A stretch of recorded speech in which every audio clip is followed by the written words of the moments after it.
Hey folks, this is John Miller, Executive Editor with WV News. We would like to welcome you to Ask the Experts, featuring John Halderman of Beacon Wealth Management. John is the founder, owner, and certified wealth strategist at Beacon Wealth Management. You can find out more at bwmwv.com. And now live from the studios of the Exponent Telegram in Clarksburg, West Virginia, let's Ask the Expert. Welcome to Ask the Expert with John Halderman of Beacon Wealth Management. John, we're coming off of the threat of a government shutdown. Now there's questions of maybe another one in 45 or 60 days. We hear inflation, recession. It's really easy for the common person to get caught up in all these worries. What's the outlook for investing in the stock market? Is that still the place to be, or what's your thoughts? You know what? I'm always going to be a believer in the stock market. And the reason why I say that, okay, if you think about what the stock market represents, the stock market represents our U.S. economy.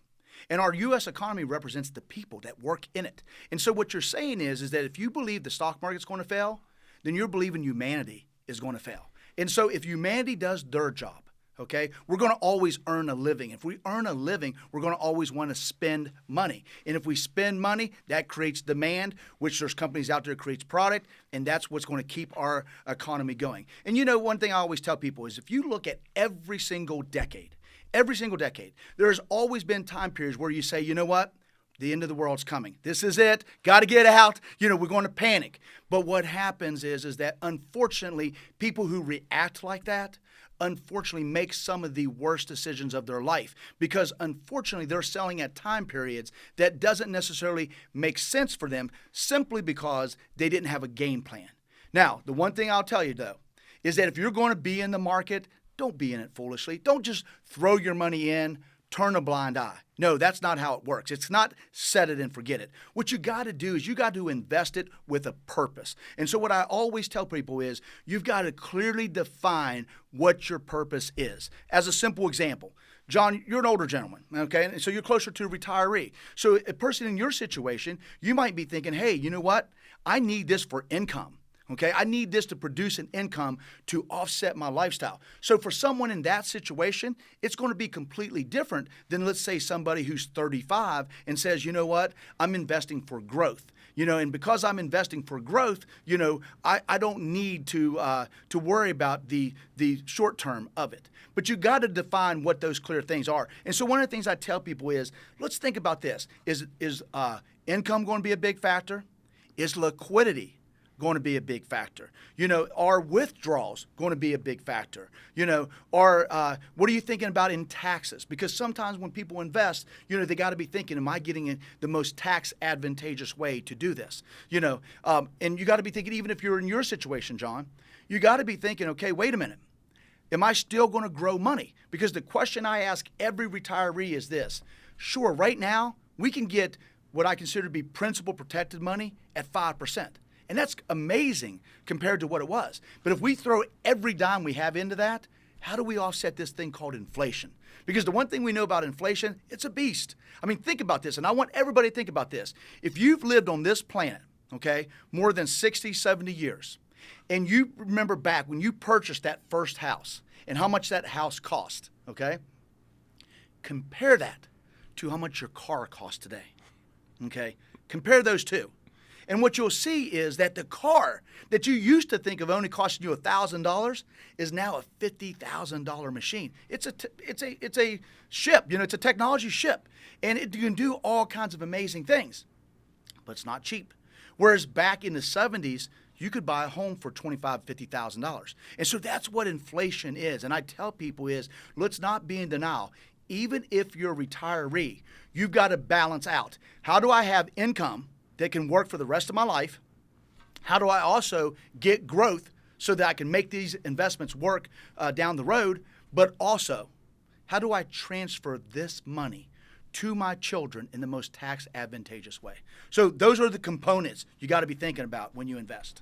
You know, John, you always do a great job of bringing us into focus here. And the one thing that you've always stressed in our past segments has been the need to know each individual is different. Okay, everybody's got different goals. So you sit down with people, you let them explain to you what they want to do, and then you help guide them. Oh, yeah, absolutely. Anybody who tells you, hey, look, I got this sexy investment. You know, QQQ made 40%. And you say QQQ is the NASDAQ 100. And you say, look, we got to go into that. That's a salesperson. And the one thing that I'm not a believer in is I believe no different than your health, your wealth should never be sold to you by salespeople. You need professional advice. You need someone that's going to take a fiduciary standpoint. And what that basically means is they've got to take the time to understand you. They got to know what you're wanting to accomplish. They got to know how you feel. Because unlike your health, where we have science to help the doctor, you know, you get your blood work done, your A1C is 8.5, the doctor goes, hey, we got to get that thing down. But guess what? There's no indicator like that when it comes to wealth. You know, I have to take the time to listen to you.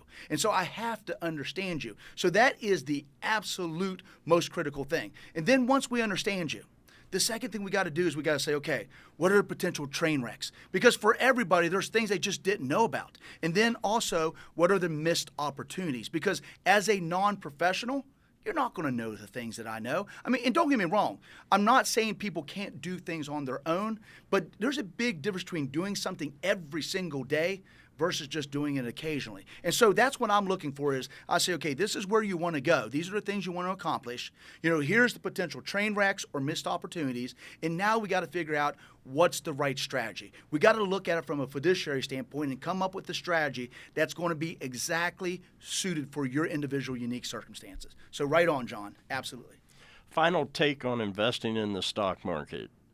What's your thoughts? Again, I'm happy with the stock market. You know, now, let's keep perspective.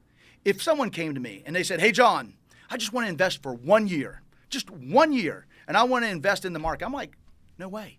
That doesn't make sense because we don't know if the 1 year is going to be up or down. And even if we tried to predict it, that's silly, okay? But if you said to me, hey, John, look, I'm comfortable with risk. I know that my time horizon is on down the road, and I want to be able to make the most money I can. Well, history shows that the stock market has been a winner, not just the stock market, but the growth market in general. But again, it's all about defining purpose. We've got to clearly segment our portfolios. Whatever part of it's for income, whatever part of it's for emergencies, whatever part of it's for our legacy, and whatever part is for growth. But if you're looking for a growth component of your portfolio, absolutely, I'm 100% comfortable with investing in the stock market for people in that unique situation. Well, once again, welcome to the expert.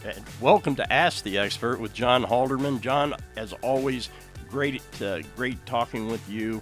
I want to thank you for joining us once again, and have a good day. Ask the Experts, featuring John Halderman of Beacon Wealth Management. John is the founder, owner, and certified wealth strategist at Beacon Wealth Management. You can find out more at bwmwv.com.